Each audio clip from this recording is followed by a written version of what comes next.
If your Roblox clothes aren't showing in-game, here's how to fix it. First, open up Roblox.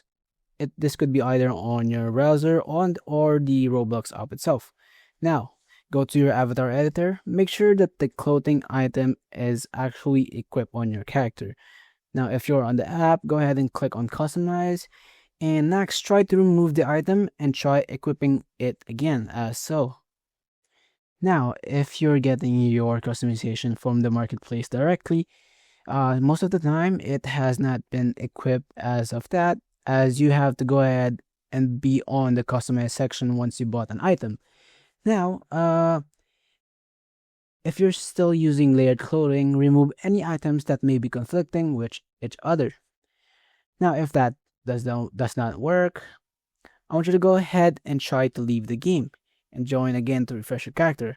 If the problem still isn't fixed, log out and log into the Roblox. As a final step here, go ahead and uninstall the Roblox app itself and then reinstall the latest version. And if you are not sure you are on the latest version, I want you to go ahead and try to install it on the Microsoft Store itself to make sure you have the latest version. After doing these steps, your clothes should appear normally in game.